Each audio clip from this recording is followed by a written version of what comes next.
What's up, guys? Welcome to the Deal Champs podcast. Today, we got an incredible guest, James Gaskin. We're going to get right into it. What's up, James? How are you? Great to see you. Yeah. Very honored to be here. Thanks for having me. Yeah, thanks for being here, man. Really excited to get into today's podcast and get into your story, man. Talk about money. Talk about lending. I know you got a finance degree. I did. Did you know you always wanted to be around money? I knew I always wanted to be around real estate. Okay. Real estate was my focus. My mom was a real estate developer growing up, so No way. I feel like I kind of grew up in the business a little bit. And That's my cool. mom was awesome. She would take me to meetings, and as a kid, where I certainly had no business, being there, but she was really great about exposing me to that world, and I saw it as an awesome opportunity. Certainly a great opportunity to build wealth, and a lot of the people that were her colleagues were doing extremely well and having a lot of fun. And so it was always something that I was like, I could do that. Like, that would be cool. For a while, I thought I wanted to be a lawyer. That's not for me. So I learned pretty quick, but, real estate was my focus. And, finance was something I was pretty good at. I wouldn't say I'm like passionate about, finance particularly. I just really enjoy real estate, and the capital is kind of the lifeblood of the business, and it's a great place to be if you want to, be in the middle of a lot of deals and work with some fun people. So You grew up around it. You kind of knew that's the direction you were going to go. You thought maybe about law, but threw that out. Was there anything else that you thought you might do, or this is the direction you were pretty sure? I was pretty sure real estate was going to be a part of my future. Yeah, I think so. I mean, I was a college athlete. I played basketball at a D2 school in Austin. Shout out St. Edward's University, Hilltoppers. So, and how that part of it works, when you're a college athlete, that's a big part of your life. Totally. But when I was thinking about, next steps and all of that, I wasn't as good at basketball as I think you were at football, but I was good enough to have a great time, great career with it. But I always knew there was another step, and so real estate was kind of a natural progression for me. And through some of my mom's connections, there was also some opportunities that presented themselves that were pretty attractive, kind of coming out of school. And I graduated in 2000. I got my MBA. I went straight through. So I did my finance degree, and then I tacked on an MBA right after that. And my MBA was in entrepreneurship. So it was, cool. Yeah, it was a little bit more focused on, startups and building a business from scratch. And I really enjoyed that aspect of it. And so when I came out, it was kind of like, what's the best way to start this thing? And I started working for a really great accounting firm, actually. Not an accountant, but I did real estate consulting and helped a bunch of developers put their financials together for specifically low-income housing tax credit deals. Okay. So multifamily, low-income housing, and there's obviously a huge need for affordable housing, and so it was a feel-good place to be as well. And so it was great. It was a great place to get some experience, and then I pretty quickly found my way into what was a kind of a startup lender, and really enjoyed that part of it, and that's what I've been doing ever since. So let's talk about that. So it's interesting, you went to school as an entrepreneur, and then you went to grad school with a focus in entrepreneurship, and then you joined a startup company. So let's talk about that experience and what that did for you, leading you to where you're at today, and what that was like, because it was with a small early lender, right? I'm sure there was a ton of hats you had to wear, and you had to probably grow up pretty fast to help grow the business. So what was that experience like? What type of stuff did you do there? Yeah, it was really cool. The guy that was the chief operating officer and one of the partners of that firm was a friend of mine from grad school.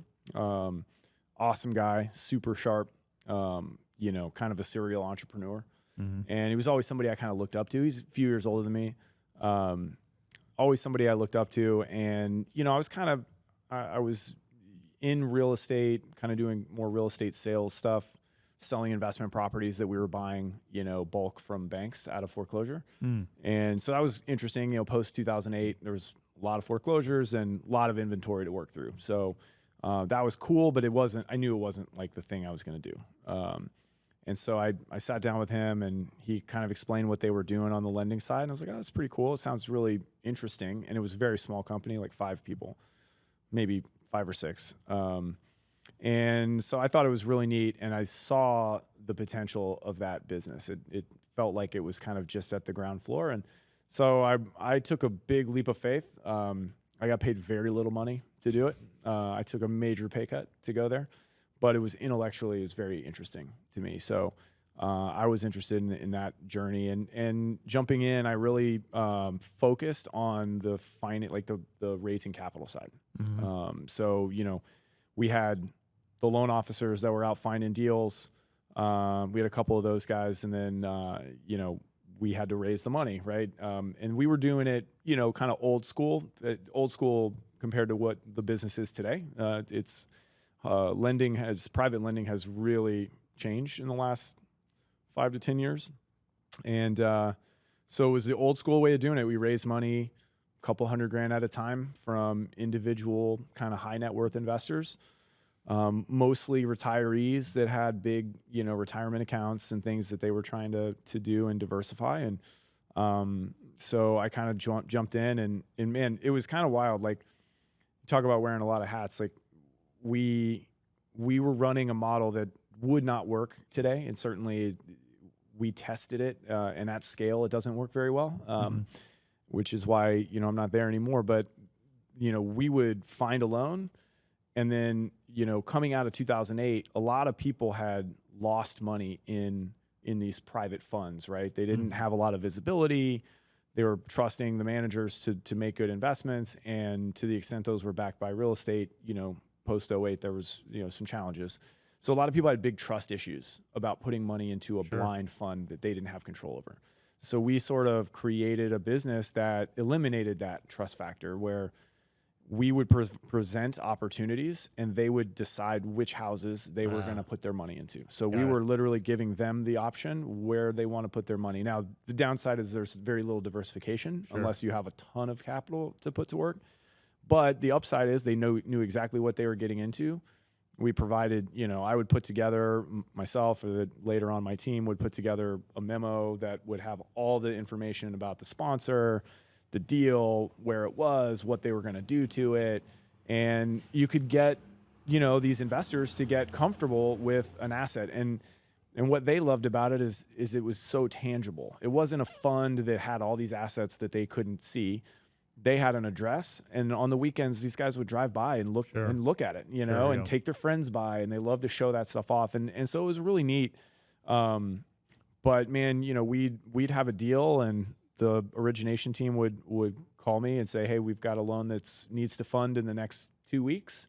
And I would hit the phones calling all of our investors. Hey, I know you just got a payoff, and, I've got this great deal coming up. It's similar to the one you just did. Let me tell you a little bit about it and see if it's something that would be a fit.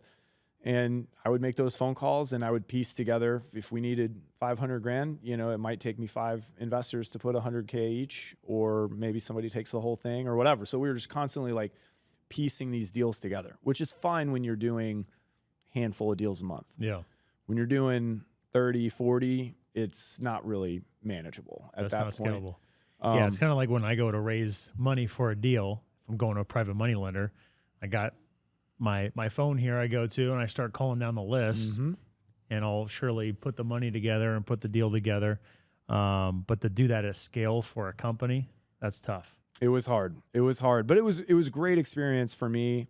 I got, I like to think I'm pretty good with people. It gave me an opportunity to interact with really interesting people that had all kind of had really cool careers. And it was just it was neat to be able to spend time with those folks and get to know them as people, and then help, them achieve their goals. Right. And so that was really satisfying. And there was a lot of like human element to that, as opposed to my finance background, which is all on a spreadsheet, right? Yeah, it's just numbers. Staring at the computer. Yeah, staring at the computer, and it's not real, right? I mean, it has no depth to it. And so when you really get to meet the people, and then the borrowers that are out doing the work and marrying all those things up and seeing how it impacts people's lives was really neat.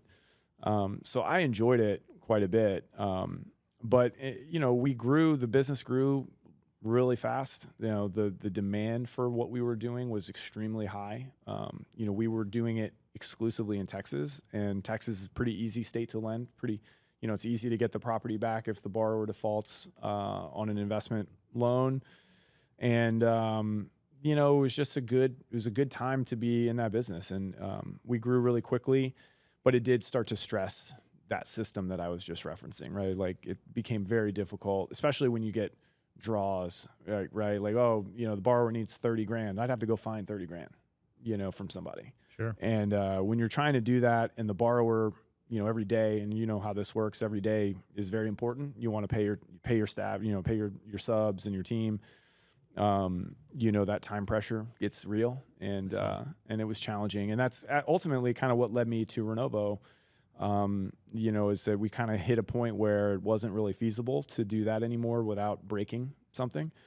And so I went searching for somebody that, already had access to more efficient institutional capital that we could sort of tap into, because that is a difficult process. Mm-hmm. Raising institutional money is a whole other animal. And so we wanted to jump that learning curve a little bit and just kind of partner with somebody that had that set up. And Kevin Werner, who's the founder and CEO of Renovo, somebody I'd been introduced to, and I really liked him. I liked the business they ran, and I knew he was looking to expand Renovo outside of Chicago at that time. And so he was my first phone call, and we tried to basically sell him part or all of the business that I was at. Spent about 18 months in M&A due diligence on that project, and ultimately did not culminate in a deal. But I got to see under the hood at Renovo, and I felt like Renovo was the best lender that no one had ever heard of, and I saw a tremendous amount of potential. And so there was just a great opportunity for me to kind of get in on the ground floor of sort of phase 2 of Renovo. And it's been incredibly rewarding. And, I wake up every day pinching myself. Like it doesn't feel like I have a real job. I love what I get to do. So that's amazing. Yeah. You found the right thing then. Definitely. So there's a couple things I want to make sure we talk about. So raising private money, want to talk about the institutional money as well. That's interesting. But Renovo is a company that in my own eyes and experience has really grown a lot over the past couple of years, especially. Some of the masterminds that I'm in, that's how I found out about you guys, right? One person, like you said pre-show, when it comes to raising private money, it's, one person talks to another, and that's how it really grows organically. So I heard about Renovo from a buddy in my market in Central California. Oh, dude, you got to check out Renovo. They've got these kind of, they're really great to work with, and they're lending on apartments as well. Mm-hmm. And that's something that my partner and I were talking about. Okay, we've been dominating in single family. We really want to start doing some bigger deals here. That's just adding more doors to the same type of building we're already doing. Let's do some bigger deals. So that's how we were introduced to you guys, and we already have experience doing a handful of deals and have had a great experience. So let's talk about Renovo. You said you were attracted to Renovo because of more streamlined access to capital, institutional money. How the heck does a company get access to institutional money, and what does that look like? Yeah, it's a really good question. The way Renovo was built from the ground up, like from day one, was, the goal was always to be the number one lender to real estate investors nationally. Like that was always the goal. I've seen Kevin's first pitch deck that he used to go pitch private equity to start the company, and it had that on the first slide, right? Goal is to be number one lender to real estate investors in the U.S. But Kevin is a great leader, and he's one of those guys. He sets big goals, but the timeline to reach those goals we leave open because we want to get there the right way. It's not just about getting there, because if you force it, you can make mistakes, and those mistakes can be very painful and create kind of hurdles for you as you continue to grow. So the idea was building the company from day one to be able to take on institutional money. And that means building up we like to say like the plumbing. Institutional investors have very specific things that they have to have, with investments that they're making. You need audited financials, for example. Lot of people, our industry started kind of like my old firm did, which is, hey, there's a lot of people that need these loans, and we'll start doing a little lending on the side of our real estate business. And then all of a sudden it's like, whoa, this lending thing is actually not a side business. This is a real business. Mm-hmm. And then they kind of grew almost by accident, right? They just sort of stumbled. They happened to be doing this thing. They stumbled into this huge market. Renovo wasn't designed that way. It was purposefully built to be scale.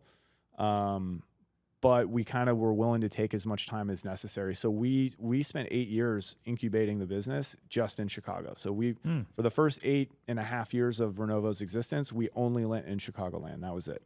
Not because that was the idea. It was like, let's keep it small, incubate it, and really overbuild the foundation so that we could be attractive to bigger and bigger institutional investors that would enable the scale. And then when we went to grow, we wouldn't have to stop and then go back and redo a bunch of stuff to go to the next level. We kind of had all of that stuff done. So it was done with a ton of foresight. And a lot of that is like the behind the scenes stuff that the institutional investors need in order to make those types of investments. They're not going to put money with somebody that they can't understand on paper. And you need certain, components of like the behind the scenes stuff for them to even look at you. And so we just spent a lot of time making sure that we were prepared. The goal was to be what we call diligence-proof, right? The most sophisticated financial institutions in the world will put you through a tremendous amount of diligence to understand what they're actually investing in. And we wanted to make sure that we could walk into any of those meetings and we could provide them with exactly what they needed to see. But it took a lot of time, but the goal was to get to the right place. It wasn't to get there overnight. And we knew that it was going to be that process, and we were willing to be patient. And I think that long-term vision is one of the things that makes us a little bit unique within the space for sure. Cool.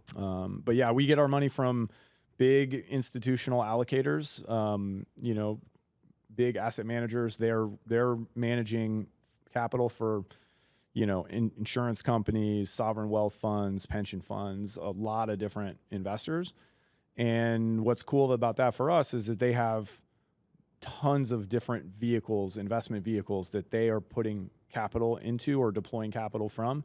They all have a sleeve that is dedicated to real estate. So, our loans can kind of go in all these different places. It gives us a lot of diversification through a small number of relationships. And that's been a huge benefit for us because it allows us to lend in all kinds of environments because all these different vehicles have sort of different mandates, and you can sort of, mix and match. And we're always able to find places to put this stuff, and gives us a lot more flexibility than, some of our peers, I think. Yeah. So you might have touched on that right now. I'm curious, when you receive money to lend from institutional money, are you restricted on what you can lend on? And you mentioned the word kind of guidelines. Is there, or mandates, whatever word you use, is there like a set of guidelines of what you can lend on, or do you guys have free reign to lend on what you want? There's definitely guidelines. And we work very closely with our capital partners. Now, Renovo is independently owned, so we are not owned by our capital. A lot of the firms that are at our scale in this industry are owned by whoever is deploying the capital. Kevin was really smart in the way he structured, our business, in that he knew that as soon as you kind of give control to the money, you're out of the game a little bit, right? Like, you go into those arrangements and everybody says, oh, well, you guys know the lending business, we're going to let you run it. That never happens. Like, eventually they get their paws on it, and they start telling you what to do. And that's not always in the best interest of the business itself. Sure. And so, we've maintained our independence, which has been a huge benefit. So with that, they can't tell us what to do, but there are certain things that, they're looking for, and, some parameters around leverage and pricing and things like that. So we work very closely with them to design the guidelines so that they are fit for the money.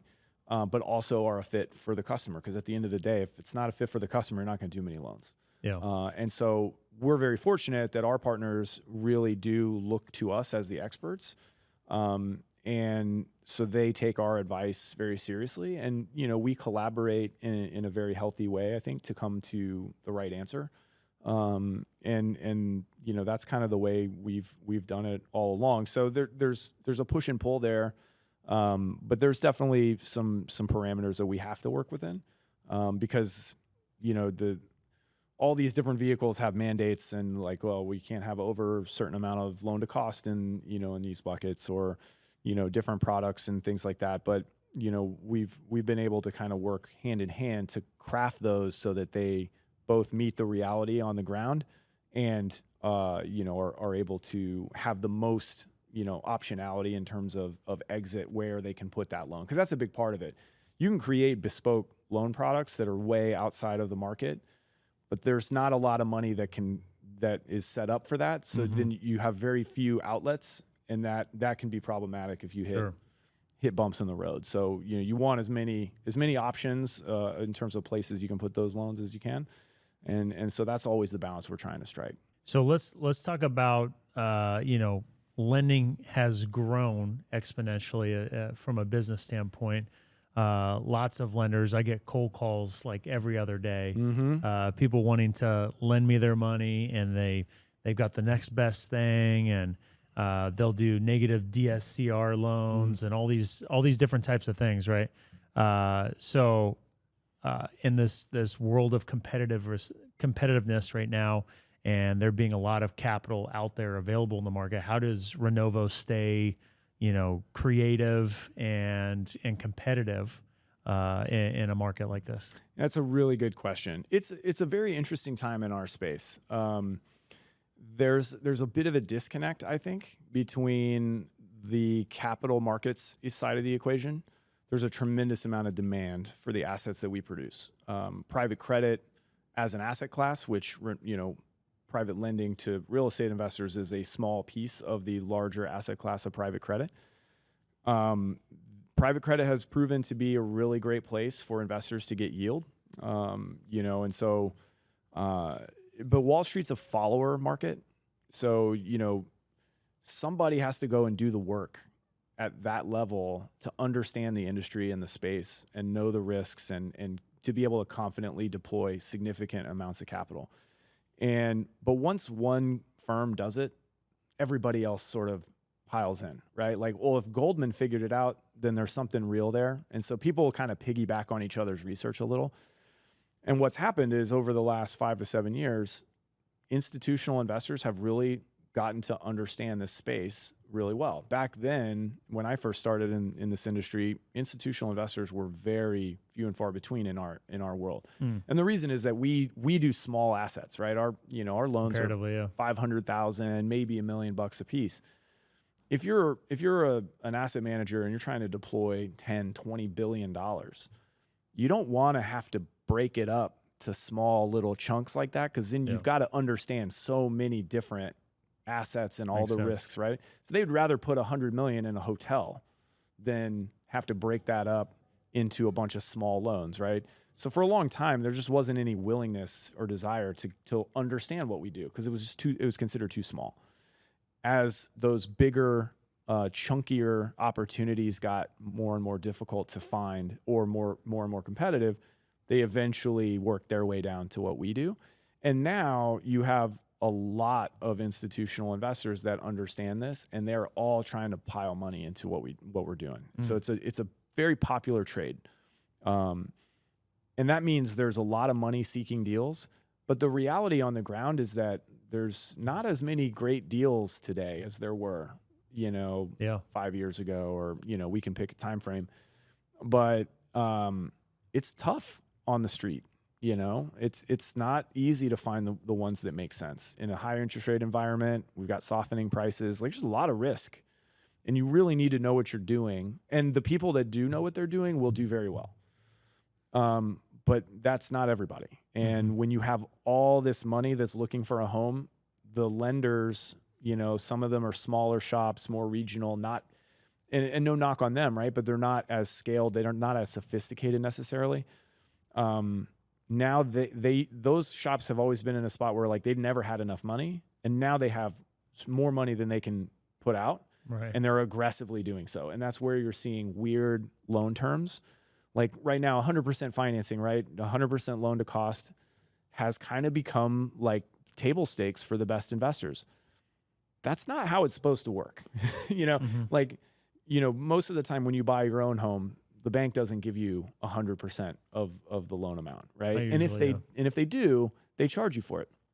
But we're in an environment now that is so competitive that lenders are, walking all over each other to give investors 100% financing at rock bottom rates. So they're not getting paid for that risk. Right. That's not how it's supposed to work. So it's just a funky time. And so in moments like this, we have to, really make sure we are doing a great job at understanding risk so that we can keep our portfolio looking amazing, which continues to open doors to new and better capital. And it's a way to build a sustainable lending business. But, it's a short-term business as well, right? These loans, most of them turn over pretty fast. And so, there's a lot of short-term thinking in our space. And hey, man, if I've got the money, I'm going to go out and I'm going to do as many of these loans as I can. And most of these guys are selling them to somebody else anyway. So they're not holding the risk. So it's like, well, what do I care if it's a great loan? Like the capital partner said they would buy it. And so borrower wants it. I'm going to give it to them. And that's not a great way to build a long-term business. That's how you have these businesses that blow up. Right. And so we have a long-term perspective. We all want to do this for a really long time. We're not trying to sell this company and go retire. We all want to be in this space for 10, 20 years. We being the Renovo team. And so we just, we're not in a hurry. We don't need to force it. Let's just take what the market gives us, find ways to add value to our customers, build deep relationships. And if we do that, we feel like we're going to win, and that's always been our mindset. But right now, I would say it's a very difficult time to, especially for the best borrowers, like you're saying, right? Most guys that are real, they're getting calls every day, every other day. And, that's a good thing for you, right? It gives you a lot of options, but it also makes it tough to decide who you should actually work with, right? It's like harder to decide or to understand who's good and who's not good. That stuff only gets exposed when there's problems, when the market does something unexpected or rates shoot up out of nowhere. And so, we've just got to weather those storms when they come up and be ready for the other side where there's typically a ton of opportunity, but you got to make sure you don't die in between, you know, and that's what we're always focused on. So, listen, we're not always going to be able to match every term sheet, but, for the right customers and relationships that we value, we're going to do everything we can. And, listen, if you've got a better deal, you should take it, but we want to continue to have a relationship and find ways to work together down the road. Whether that's today or in a year from now, right? I mean, we're playing the long game. For someone like me who's looking to build a relationship with a hard money lender, get access to capital to do more deals, what's the best way to, pick the right lender, right? I'm getting all these calls. What's the best way to pick the right lender and how to build that relationship? Yeah, I mean, listen, there's a lot of great lenders out there. Like you'll never hear me talk negatively about our competition. We're in an awesome space. There's a lot of people who are very good at what they do in our world. And I think that's important, right? I mean, it's important that the whole industry is successful. And I think everybody's good at different things. And so part of it is understanding where your pain points are as an investor and making sure that you are seeking out partners, whether that's, in every facet of your business, but certainly on the capital side, you want to seek out partners that have strengths where you have pain, right? And if you've worked with lenders that, are, slow on draws, for example, right? Draws are always a big sticking point. Because you want to keep that capital moving, you want to keep your project moving. If you have a lender that's not responsive and takes a week or 2 weeks to send you your draw money, that's difficult on your business, right? It's a drag on your business and on your projects. If that's a pain point, you seek out lending shops that have a great process and can confidently get you your draws quickly. And I think there's a lot of understanding of your own business to find the right partner. But the hard things, I think when the market is great everybody performs, right? The lenders have money to lend, and they usually don't have very many problems in the portfolio because the market bails them out. Everybody's good. It's when things get difficult, or unexpected things happen. And I think looking for shops that have been through different parts of the cycle is important. There's a lot of new lenders that are popping up because of the abundance of capital issue that I mentioned a moment ago. And that doesn't mean they're not good at what they do, but they haven't been tested. And I think, finding lenders that have a track record and have been able to support their customers during difficult times, that's valuable, because when the times are good, you can get money anywhere. It's when times get tough that you need that partner to be there behind you. And seeking people out, seeking lenders out that have been around and have a track record of hanging in there with their borrowers when things get difficult. I think that's a really important thing to think about. And it's something I think doesn't occur to folks as much, again, when times are good. And so it's, you always got to think about the negative, the downside. That's what you're protecting against, right? The upside is going to take care of itself. You got to protect yourself against the downside. And I think that's where we just try to be a great partner to our clients and support them. Doesn't mean we're going to be able to do every deal, but we're going to make our best effort. And I think there's other shops that are great at that.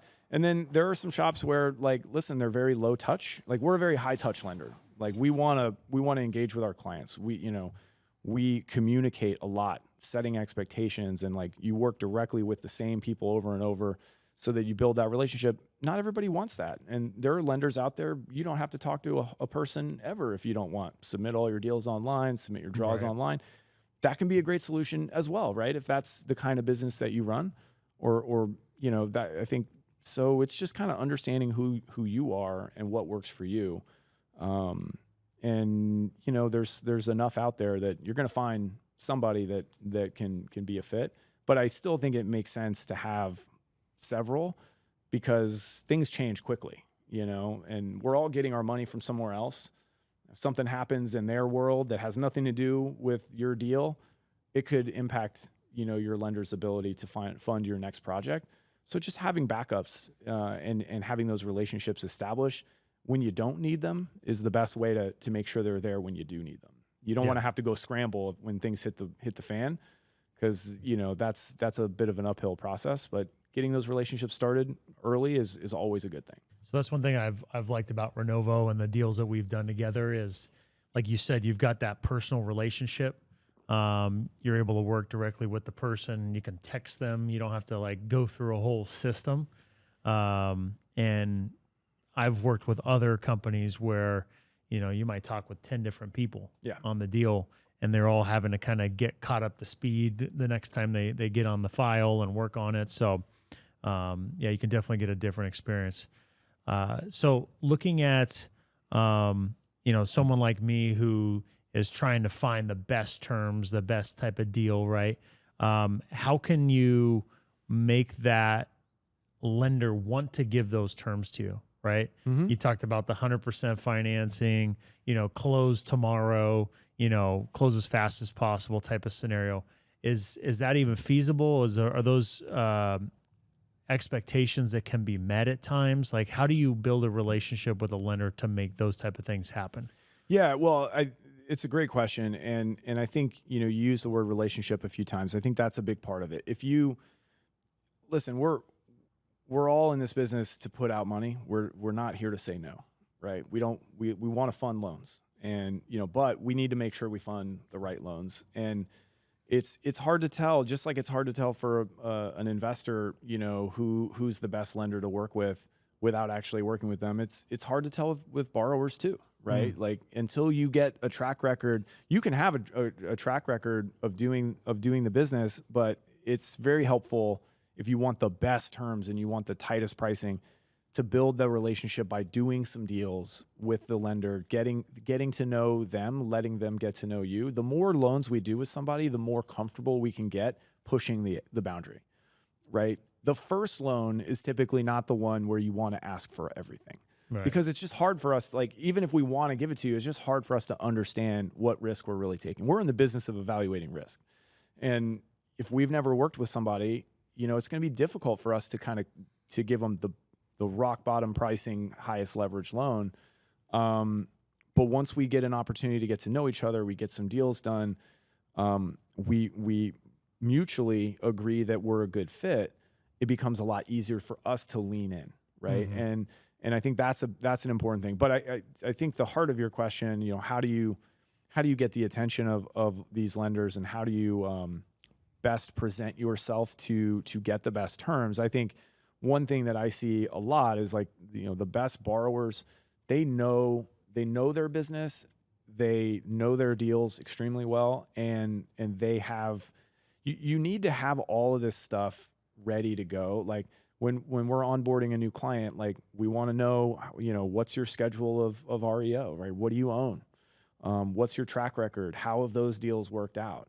How long you've been in the business? What's your financial situation to be able to carry these deals? Depending on how much volume you're doing at any given time. So there's a lot of factors, and the borrowers that come in and they don't have any of that stuff prepared, and they have to go make it, like they have to go put the REO schedule together, and they've got to go. That sucks. It sucks for them. It slows everything down, and it makes it a lot more likely that the borrower doesn't have a great experience. So the more of that stuff you have prepared, the better. If we're talking with a new customer and it's like, hey, can you send us these things? And then in 10 minutes, we get a file that has 80% of that stuff. Man, number one, that's a great sign for us that this borrower is dialed in. They know their business. They're organized. That's a good sign for everything else that they do that requires organization and time management. And so we love to see that.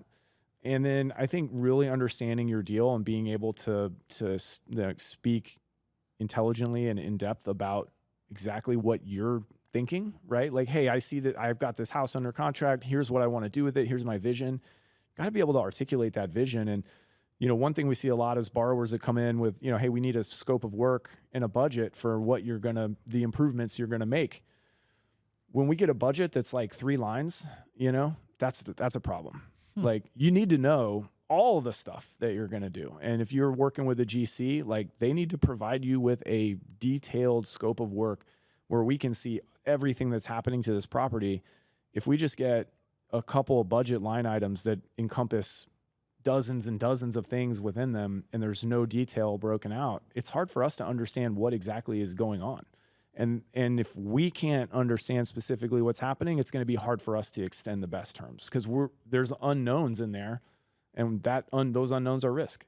So the more detail you can provide, the more, hey, I've run the comps. Here's the comps I used to value this thing. Here's why I'm confident I'm going to sell it for X. That stuff, dealing with a borrower who has done their homework and, has their I's dotted and T's crossed. Those are the borrowers that we want to lean in with. The guys that come in and kind of seem a little unprepared and don't quite know, hey, I think it's going to be worth this. Why? Well, I don't know. I saw one down the street. Or you want to see that people have done the homework, and that gives us a lot more confidence to really jump in and go deeper. Yeah, makes sense. Do you guys churn away a lot of inquiries that people bring in? Yeah, I mean, we definitely say no. Our business, we are very sponsor driven. We're the term hard money, right? It kind of comes from this concept of asset-based lending. And when you kind of use that concept to run a lending business, you could get a little too focused on the property. Like, I don't really care about this borrower because I know that this house, when these things are done to it, will be worth this. And if they fail, I'm happy to take that on, and I'll just either sell it or I'll complete the work and I'll make the money. And that's fine. But borrowers, the deal itself is the easy part. It's the execution that's hard.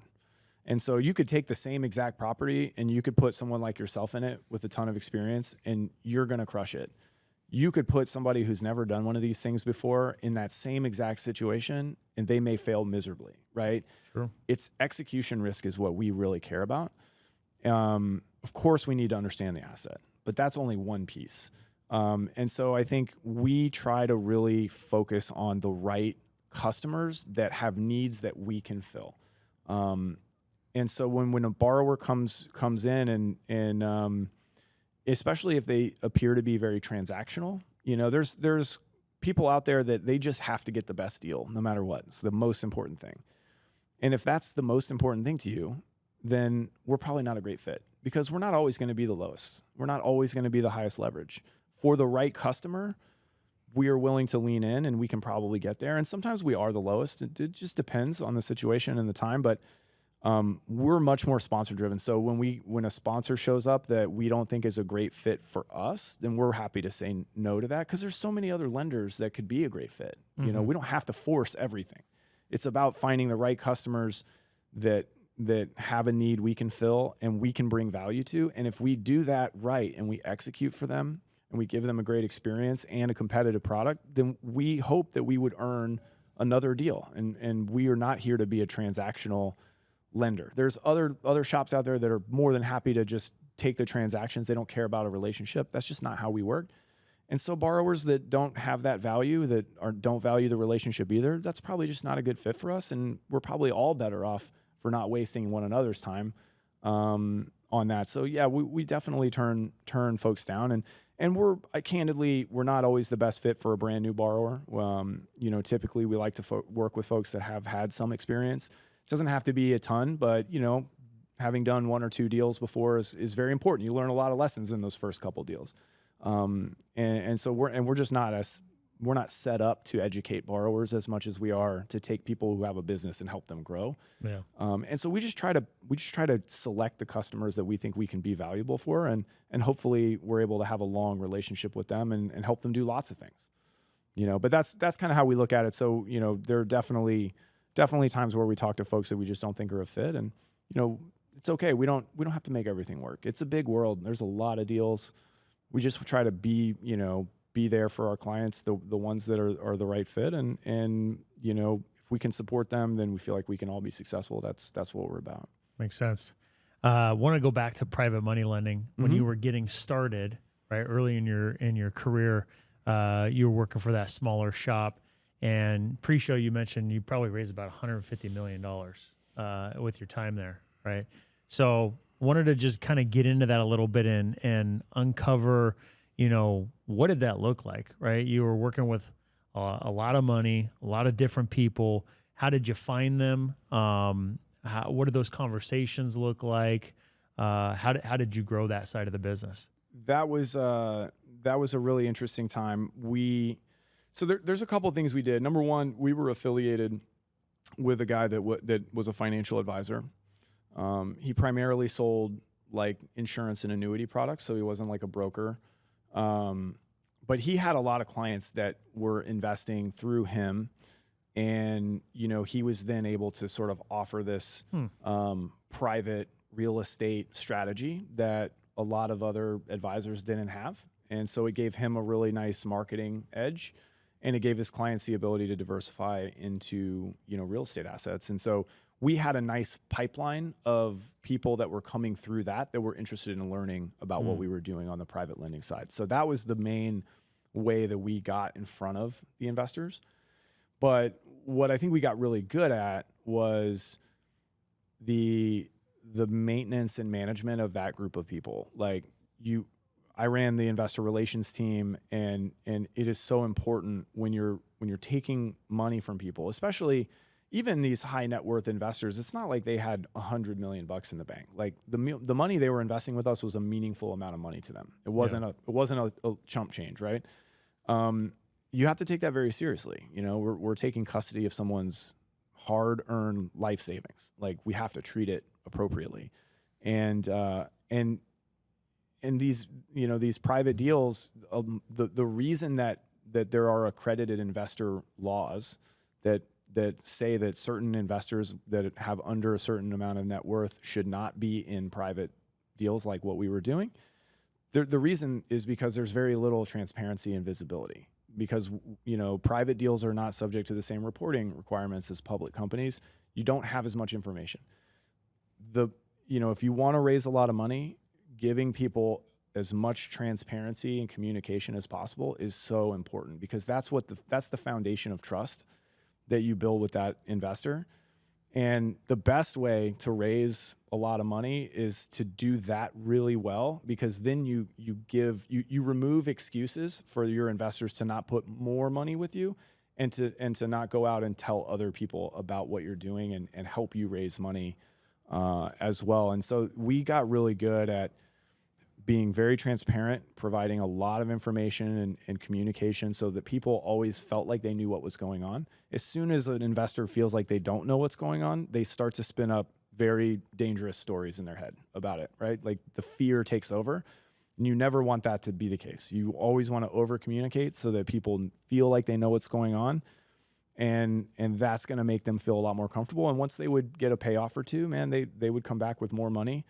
And they were excited to tell their friends about it. It was a fun thing to talk about. I'm in this private real estate thing, and you probably haven't heard of it, that kind of thing. And they love to brag about it. So you just try to give them excuses to introduce you to more folks, but you've got to build that trust first. And then we did a lot of events. We did a quarterly event where we would, basically go over the results of the prior quarter, all the loans we had done, the performance. Once we started launching fund vehicles, we were talking about the returns on the fund and why they were what they were, and the different things, and just educating people and providing transparency. But it also gave them a platform to invite their friends to come and check it out. Right. So it's like, hey, we got a ballroom at a hotel. You and your wife or whatever come down, and if you have any friends that are interested in learning about it, we'd be happy to have them, bring them on. And all of a sudden, people start bringing a couple people with them, and then it explodes. And that organic way of raising capital was extremely successful for us. Nice. Okay, so I want to go back to hard money lending, Renovo. What are your guys' favorite type of deals to lend on? We candidly, and I get this question a bunch. I hire most of our sales team, and when I'm interviewing a loan officer, they're like, "Well, what's the product that you guys like really want to push?" Like, the answer is there isn't one. We have a lot of product because we want to be able to provide value to our customer, depending, in all cycles of their growth. Right? You might start off as a fix and flip guy, and then maybe you start keeping a few and refining those into a term loan, and then like you, right? Well, actually managing a portfolio of single family homes that are spread all out is not very efficient from a maintenance and management. Let's get multifamily going. Now we got all those doors next to each other, much easier to take care of those buildings, blah, blah, blah. We just want to be able to say yes as our customer's business evolves, right? Mm-hmm. Whichever way that goes. And then the other part of that is the market, right? There are going to be times where certain types of deals don't make as much sense.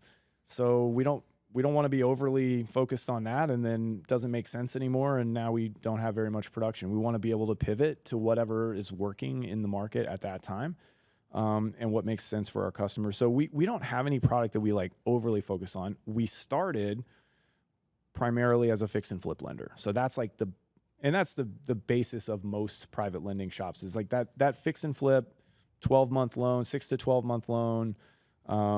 That's the majority of the market. It's a big chunk of it. So that we probably do the most of that if you're looking at our portfolio of production. But we love DSCR. We love multifamily. I mean, we love it all. As long as we're working with the right customers. I don't think there's any one product that we would necessarily push. We just want to push whatever makes sense for the market and for the client.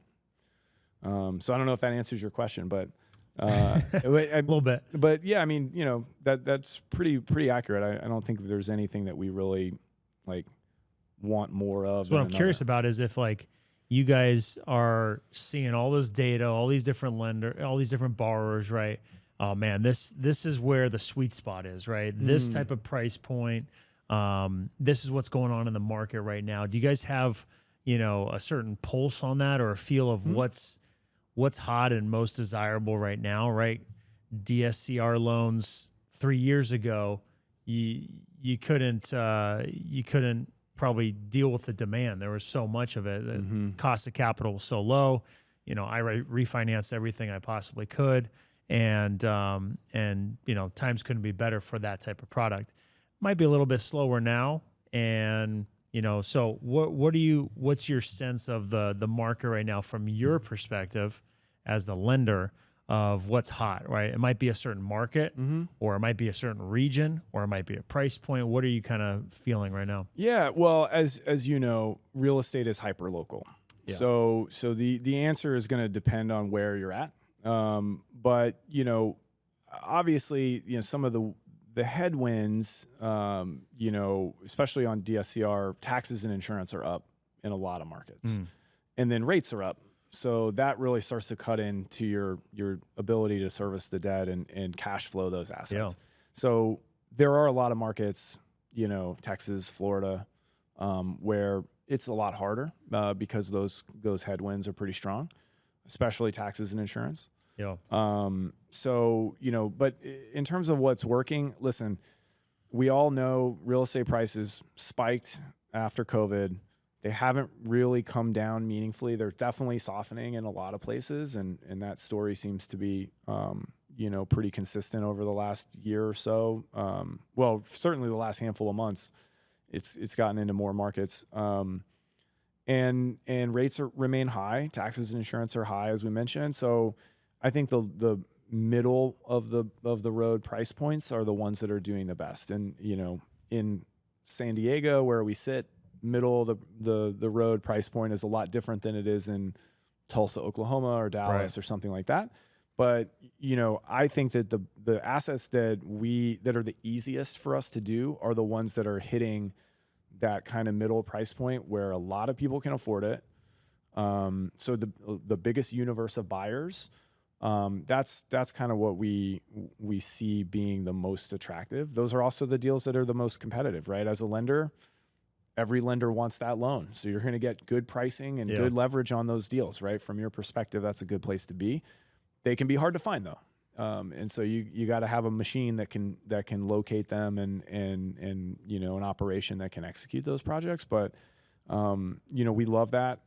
But, I was talking to our guy that runs our San Diego office this morning, and he's got a guy that really specializes in stuff that's coastal here because the coastal stuff hasn't been as impacted by rates because buyers of those assets are a lot of times not financing. Yeah. So he's found a little niche, right, that works really well for him.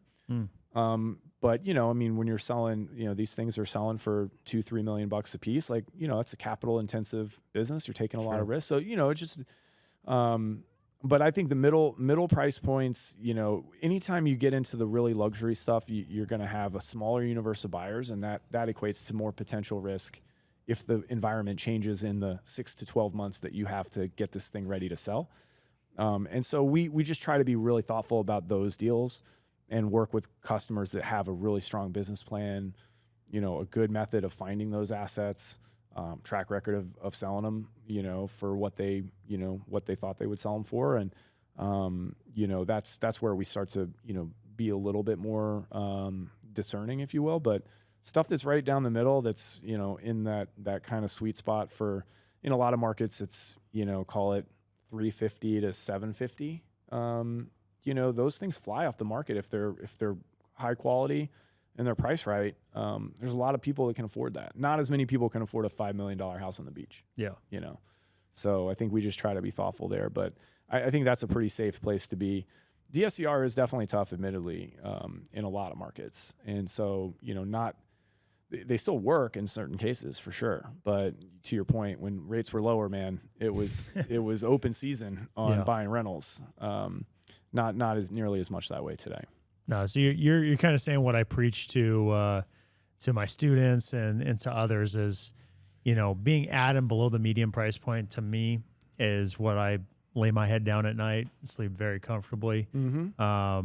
It's high demand. It protects with, markets that go up and down, and it's just where the biggest buyer pool is, both from a retail buyer, investor buyer, you name it. You're the most protected in that space. So that's where I like to be. So wanted to end with, how can people get in contact with you at Renovo, and what's the best place to find you? Yeah, well, our website is a great spot, www.renovofinancial.com. People can always reach out to me. I'm very active on LinkedIn, so definitely feel free to reach out. The way, and I know you know this, but the way we're organized is we actually have local offices in pretty much every market that we support. So we have a local team in about 32 different cities, and so I'm more than happy to help people get connected to the right person on our team that can support them in their market. So always happy to do that. But the website, and there's a form on there if you want to try to get in touch with us. Jessica Ortiz, shout out to Jess, is mans that phone line and that email inbox, and she's awesome at helping people get to the right place and making sure we can be helpful. So that's probably the best way to do it. Cool. We'll have links down at the bottom and everything for people to connect. But thanks for being on, James. Thanks for having me. This was a lot of fun. This is a different conversation than I'm used to having, and it was great going through it with you. So thanks for having me on the show. Awesome. Yeah, man. Catch you guys on the next one. Peace.